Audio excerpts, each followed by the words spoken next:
بسم اللہ الرحمن الرحیم۔ السلام علیکم دوستو، امید کرتا ہوں خیر و عافیت سے ہوں گے۔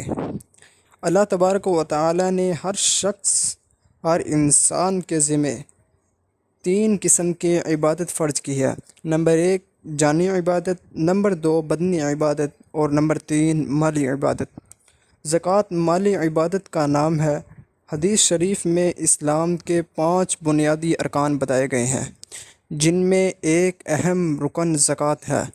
حضور اکرم صلی اللہ علیہ وسلم نے فرمایا کہ اسلام کی بنیاد 5 چیزوں پر ہے، جن میں اللہ تبارک و تعالی کی توحید کی گواہی اور حضور اکرم صلی اللہ علیہ وسلم کی ذات ببرکت کے متعلق اس بات کی گواہی کہ وہ اللہ تبارک و تعالی کے سچے رسول ہیں۔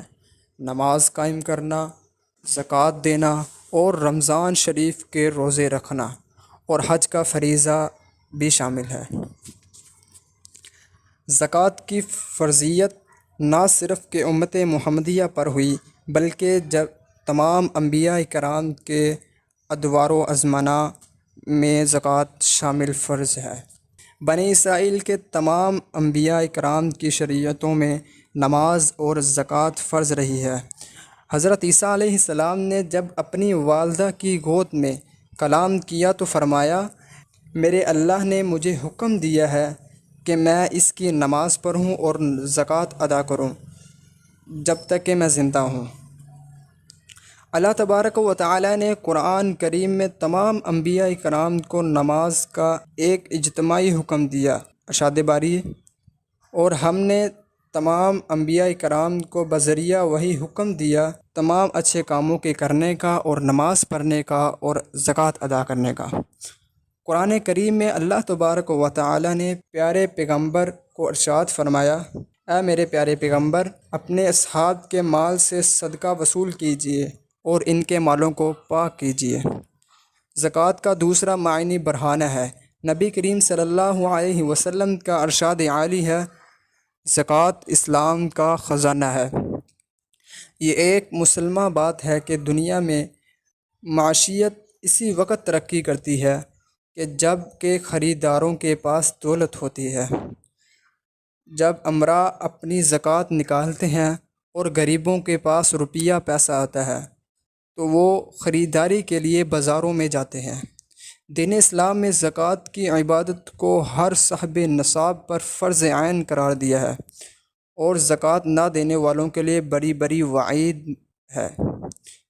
ارشاد باری ہے، وہ لوگ جو سونا چاندی جمع کیے رکھتے ہیں اور انہیں اللہ تبارک و تعالی کی راہ میں خرچ نہیں کرتے، یعنی زکوٰۃ نہیں دیتے، تو ان کو دردناک عذاب کی وعید سنا دی تھی۔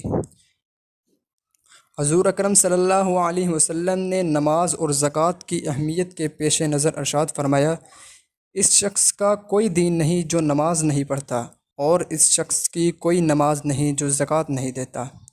زکوٰۃ کا نصاب یہ ہے کہ اگر کسی شخص کے پاس 7.5 تولے سونا یا 52.5 تولے چاندی ہو یا ضرورت سے زائدہ اتنی مالیت کا سامان موجود ہو تو اسے صاحب نصاب کہتے ہیں۔ اس پر زکوٰۃ فرض ہو جائے گی اور سال گزر جانے پر 40واں حصہ اللہ تبارک و تعالی کی راہ میں خرچ کرنا فرض ہو جائے گا۔ وہ حصہ جو نکلے گا اسے چند مستحقین پر خرچ کیا جائے گا۔ یہ صدقہ یعنی زکوٰۃ اور صدقات مستحقین، عاملین، مقروض لوگوں اور اللہ کی راہ میں نکلے ہوئے لوگوں اور مسافروں کے لیے ہے۔